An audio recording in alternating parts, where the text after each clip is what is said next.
Jangan remehkan yang kelihatannya kecil. Oke. Kalau kamu pikir bikin amplang udang itu gampang, saya jujur mau ketawa dulu karena saya pernah yakin 100% lalu gagal total. Dari situ saya belajar amplang udang itu kecil bentuknya tapi besar ujiannya. Semua dimulai dari adonan. Bismillah, banyak orang merasa paling benar. Sudah di tangan, bahan lengkap, percaya diri naik. Tapi begitu diaduk, adonan ini seperti punya kemauan sendiri. Terlalu lembek dia melebar, nggak karuan. Terlalu keras dia kaku dan nggak mau mekat. Dan di titik ini saya sadar amplang itu bukan mau disuruh, tapi mau dipahami. Pegang adonannya, rasakan. Kalau tangan ragu, berhenti. Karena kalau tangan sudah ragu tapi hati masih sok yakin, biasanya hasilnya bikin emosi. Saya pernah memaksa adonan masuk minyak dan hasilnya tenggelam semua. Diam, seolah bilang belum waktunya. Masuk ke penggorengan. Drama belum selesai. Banyak yang berpikir minyak panas itu solusi. Padahal justru itu jebakannya. Minyak terlalu panas bikin amplang mekar cepat tapi keras. Bentuknya akan pecah-pecah, bahkan bisa sampai meledak-ledak. Kedengarannya mengerikan, bukan? Amplang udang Riau harus masuk dari minyak yang panasnya pas, api dinaikkan perlahan. Di situ amplang mulai hidup. 1 naik, 2 naik, lalu semuanya mengembang pelan. Momen itu kita diuji lagi, mau sabar atau mau sok cepat. Karena satu gerakan panik saja amplang bisa pecah dan gagal. Setiap kali berhasil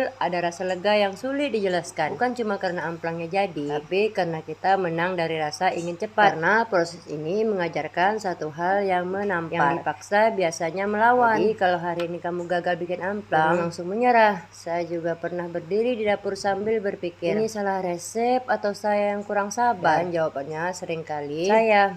Amplang udang ini kecil, tapi pelajarannya besar. Dia mengajarkan kita untuk tidak meremehkan proses, tidak sok jago, dan tidak memaksa sesuatu yang belum siap. Karena di dapur dan juga di hidup, yang benar-benar matang itu bukan yang paling cepat, tapi yang paling sabar. Dan lucunya, kesabaran itu tidak datang tiba-tiba. Dia datang setelah kita capek marah sendiri. Setelah kita buang 1 adonan, 2 adonan, bahkan pernah 1 baskom penuh. Di situ saya belajar, gagal itu bukan tanda berhenti, tapi tanda kita sedang diajarin lebih teliti. Pernah juga ada momen amplang sudah terlihat cantik di minyak, mengembang, warnanya pas, saya sudah senyum duluan. Tapi begitu diangkat dan dingin, teksturnya berubah. Dari situ saya sadar hasil yang baik itu bukan yang bagus di awal, tapi yang tetap konsisten sampai akhir. Amplang udang Riau ini benar-benar mengajarkan saya satu tamparan halus. Jangan puas terlalu cepat, jangan juga menilai terlalu cepat, karena yang kelihatannya berhasil belum tentu selesai dengan baik. Jadi setiap kali saya mulai lagi dari adonan, saya selalu ingat satu hal, saya bukan sedang bikin cemilan, saya sedang melatih sabar. Dan selama tangan ini masih mau belajar, selama hati ini masih mau mengulang, proses ini belum selesai. Amplang udang ini kecil